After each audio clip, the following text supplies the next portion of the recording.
Chapter 14. The Bridge. The early sun slowly crept upward, and the warmth clamored on Alex's skin as he held Patton. "They're coming," Reese pointed out, his pain evident through a restricted voice. "Help me with this body." "I really wish I could." Alex shifted. Reese lay on his stomach, leaving his torn back exposed. His eye retracted, focusing on the scope, and shifted towards Patton. Alex's eyes turned wet, his shallow breathing matching Reese's. "He was a great kid," Reese continued. As Alex mourned, he lamented the previous indicators of Patton's true form. He realized that Patton's residence within the island was not based on courage, but instead an act of Conrad keeping his family together. Memories bolted into Alex's thoughts. The epiphany came that when Patton had fainted, it was not due to the effects of alcohol, but instead the genetics within his bloodstream that made him susceptible to David's invention. His short speech patterns were not the result of a child learning grammar, but instead an inherited flaw. Alex felt violated. Every word that he had shared was being listened to. It was part of the reason why Conrad was interested in him. He was one of the Hive's children, Alex realized. Patton's body had not reduced in weight. It remained at a crushing mass that Alex was unable to lift. The hard gray remained still, mocking him with its presence. "Take Patton, I'm old enough to walk myself." As Reese struggled to stand, his arms shook sporadically until he collapsed. "The body's too heavy." Alex's hand slipped from the corpse as he recalled his own advice to Patton, citing that if he were ever to fall, that he must continue. The guidance felt foolish as Alex struggled to follow his own words. He missed everything about him. His voice, his curious nature, his spirit, all never to be seen again. Alex wanted nothing more than to reverse time to prevent further deaths. Alex looked to the technician body with hatred. From its hands, Alex spotted a purple wristband on each side. He stole them both, and they bonded to his body. Alex turned away from the grim image, slung Reese over his shoulder, and staggered forward. Patton's horse had departed, forcing them to travel by foot. They moved in silence, advancing quickly as Reese winced with each step. Once they returned, the Amish defenses had been completed. Various pieces of cover had been implemented onto both bridges.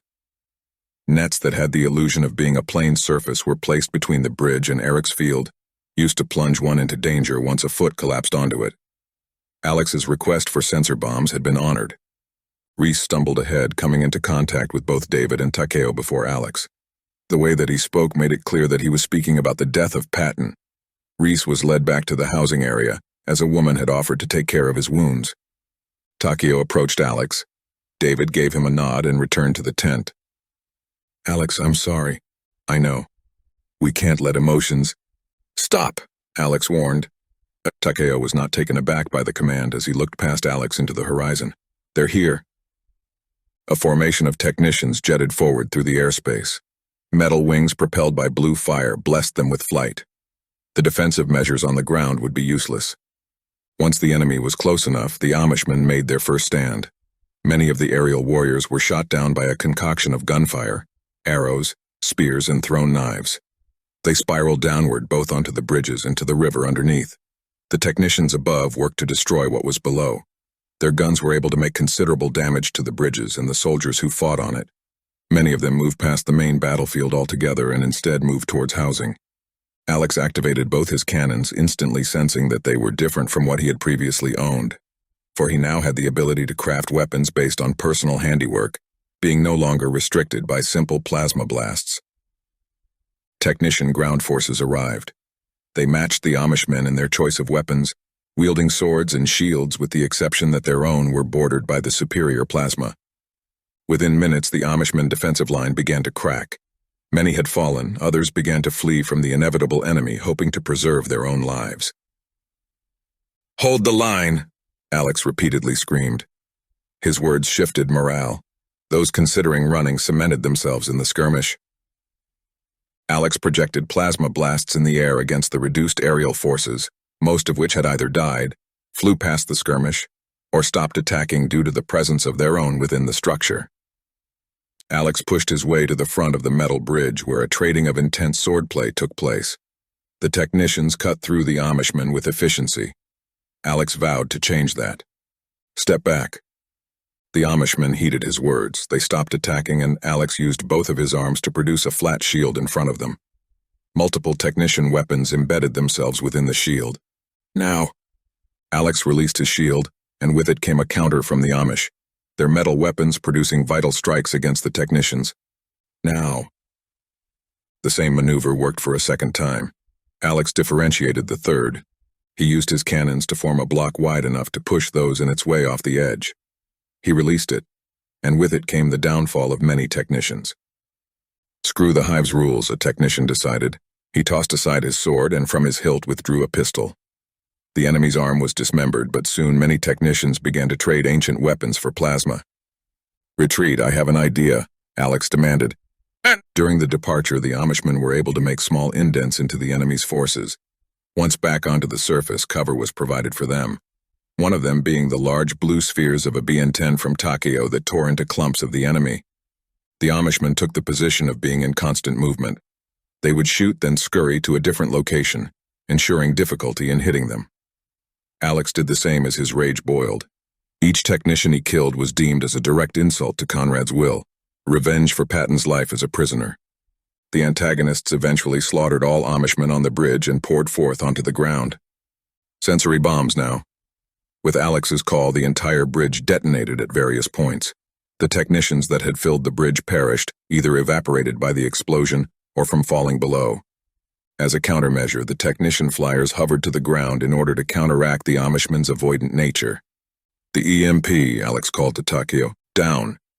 Takeo tacked Alex while bullets pelted the earth near them. Takeo sent a sphere towards the failed orchestrator of Alex's death. The flyer was blasted and his body flayed. Alex returned the favor by willing a triangle shield around the duo, forcing a rocket that was headed directly towards them to be averted. Get it, I'll command the front, Takeo offered.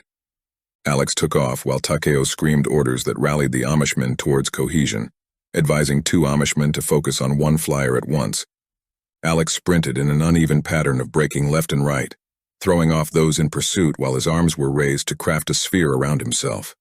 Each shot that ricocheted off his shield rattled Alex's being, making it increasingly difficult to maintain his sphere of protection. Alex tore open the tent to find David shirtless with tools of the old world scattered around him.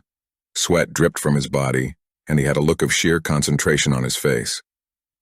In the time that he had been with it, David had managed to radically change the EMP's appearance. Its dim blue had turned radiant, illuminating the darkened tent.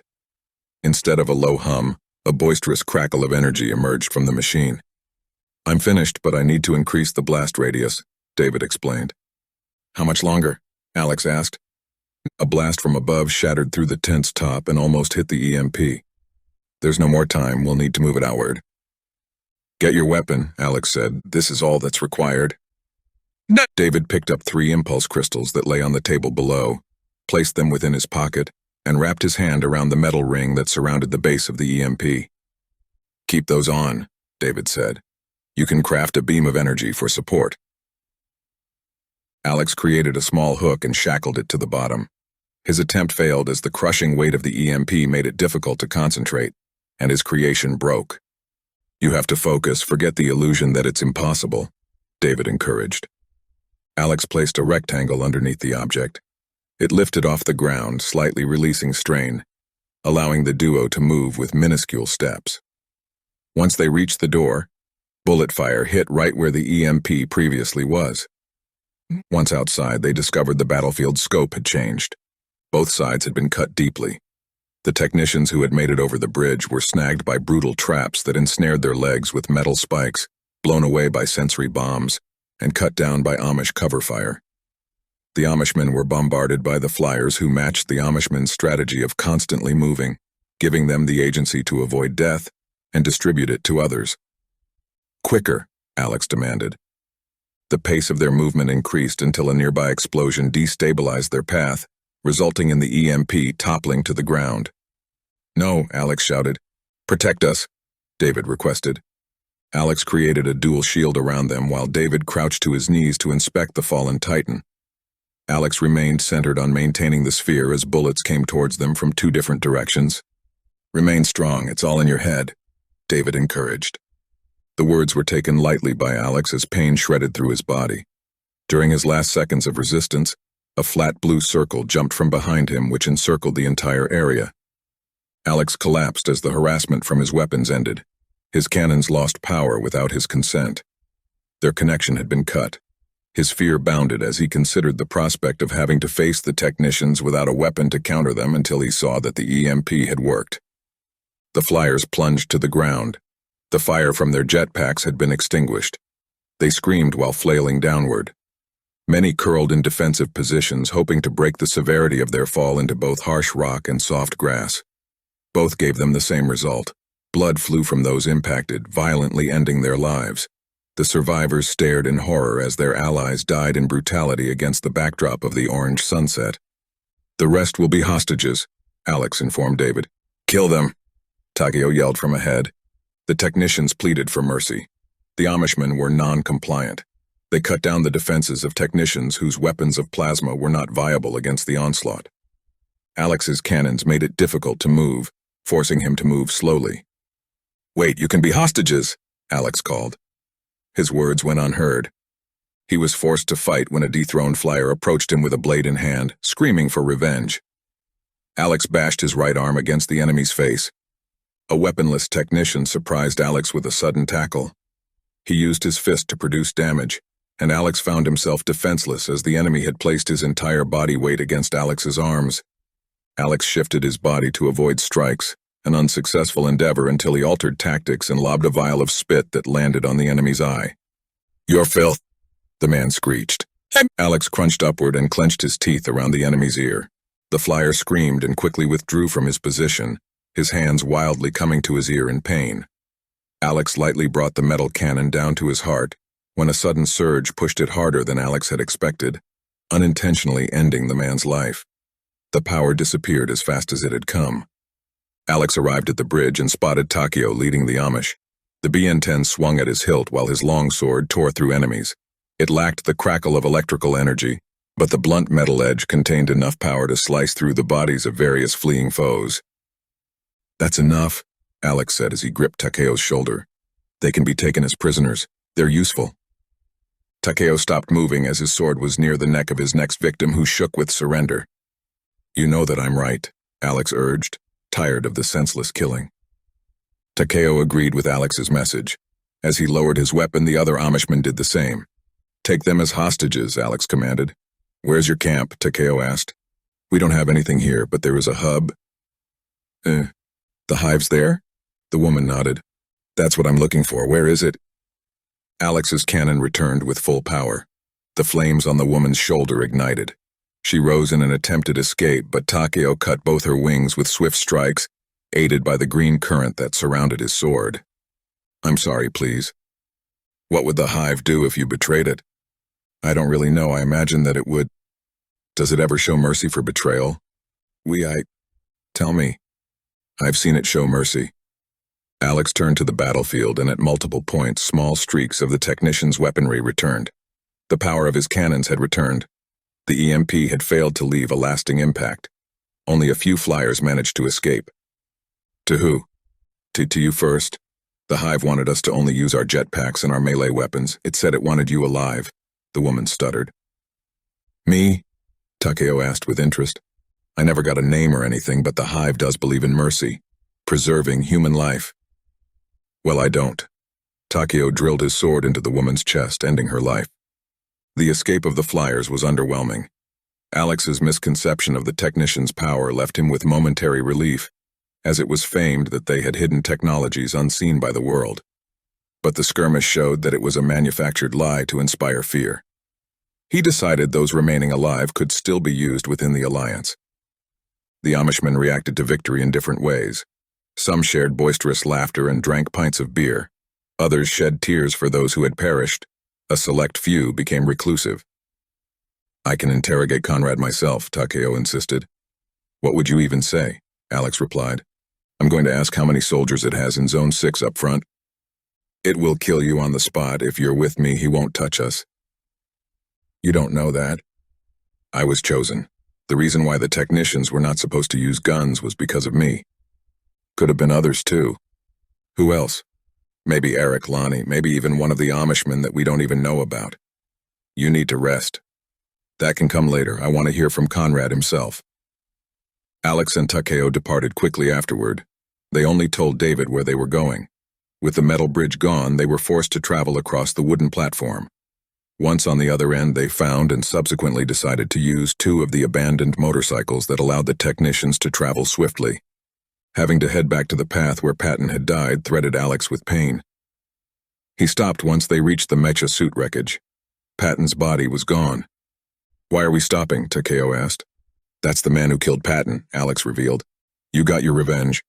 His death was senseless, so was Patton's." "He attacked first?" "Of course." "Good thing we ended them," Takeo claimed. "Why would you kill that woman?" "She could have been part of the Alliance," Alex asked. "She tried to escape. She's just like everybody else, wanting to take more than she deserved. She would have changed." "By what, joining the Alliance?"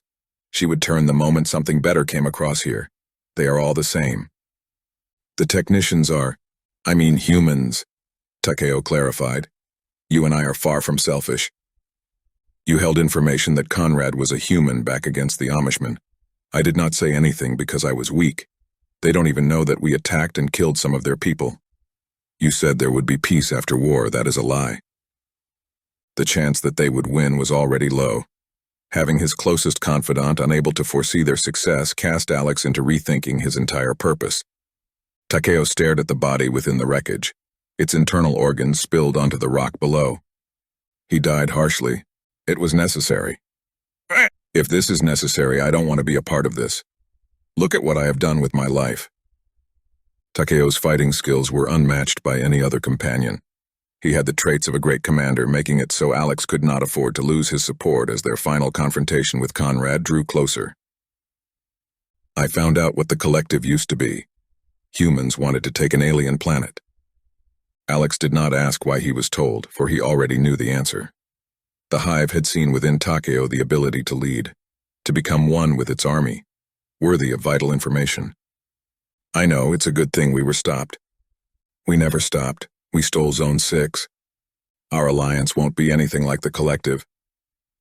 "We're exactly like them," Takeo stated as he investigated the mecha. "He killed Patton," Alex clarified, "and you killed him. This cycle is all I'm good for. Once we beat Conrad, we can end it. It won't ever stop, I won't either." Alex kept his solace submerged so that Takeo would continue to fight for the alliance, but his distress in having to do so worried Alex. "You don't have to be on the front lines." "I killed Andy. A grappling hook did that." Takeo shook his head in disagreement.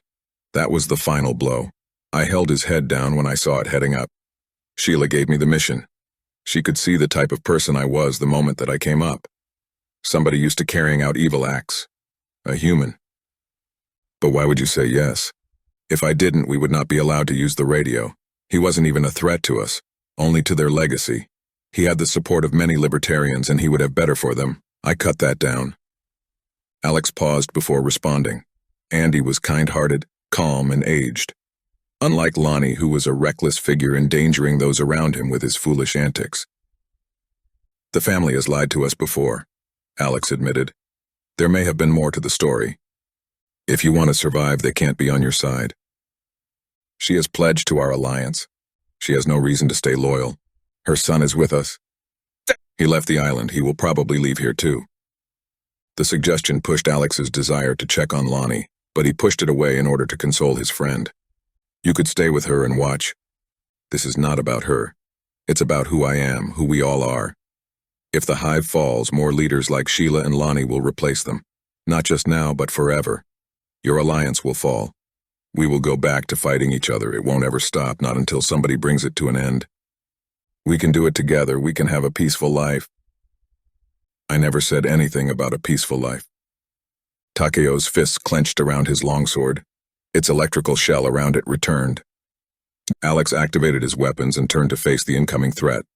Nothing was present. Alex's attention shifted back to Reese as there was no valid reason to withdraw the weapon. The battle with the technicians was over and the Amish were allies.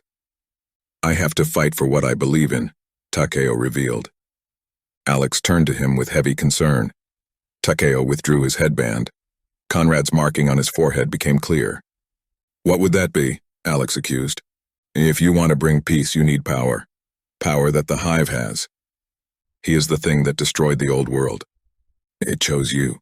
Nobody else is worthy, the world that you want. It's possible with Conrad's power. I will never join him. You won't join him, you could become him. That's enough. Conrad is evil, but not the Hive. You are not the only chosen one. If the wrong person takes it, this war could drag on forever. We can end Conrad together, Alex proposed. Good. Complete peace will never happen, but we can try our best, Alex admitted. Man has to end completely. You're being insane, just stop and... Alex recalculated his words, making sure that he did not treat his partner as beneath him. Think about what that would look like. Species other than us would never be bothered again. Alex struggled to find words that would alter Takeo's madness. That would mean David would have to die, Reese, Reyna, everybody that you have ever known. You would have to be killed. Takeo lowered his head. His sword rested within the earth. This is not an easy choice. You're a fool, Alex screamed, discarding his personal vow to remain stoic. The stakes were too high to remain in a neutral state. With Takeo sharing his true feelings, Alex decided he could do so, with his own. You are worse than Conrad. You would cause more pain than he ever had. And less in the long run. You brought me here to kill me, Alex guessed. No, I wanted to convince you. You failed. Alex lifted his cannons, prepared to fire. A necessary sinful act. His heart twisted. The death of Patton, the realization that the world would never receive peace, and the betrayal from Takeo converged, pushing Alex into an agonizing state. Takeo dashed towards Alex. His sword came down with a heavy clash against the shield that Alex projected around himself. The hit of the sword caused excessive pain, but did not cut through. His mind wandered towards pure hatred. Hatred towards Takeo. Hatred towards Conrad, who had turned him. Hatred towards man for their nature. When Takeo attempted to push downward, Alex subtracted his shield and crafted a block which separated them, bargaining a few feet of leeway, slowing the aggressive intent of his ally. Alex shot a plasma bullet and he dashed left in to avoid it, leaving him vulnerable. He expected death. Instead, a patch of black smoke exploded from the ground and Alex faded to slumber. Alex rose from the ground with tenacity. He found that the day had settled. The sunrise had risen. Takeo. He heard nothing back. Alex cursed with a scream that echoed through the terrain. He investigated to discover that both of his weapons remained intact. His body had no new wounds. Takeo had left Alex alone when he could have murdered him 100 times over.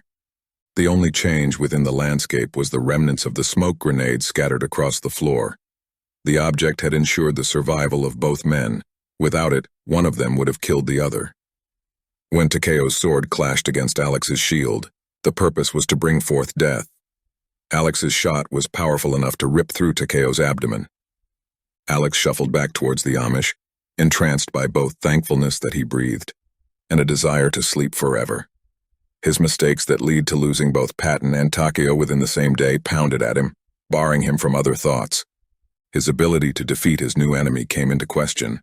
If Takeo was deemed a chosen one by Conrad, the war would not end until all humans were dead.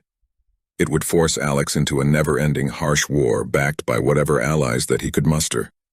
It was a necessary act. Takeo would have to die.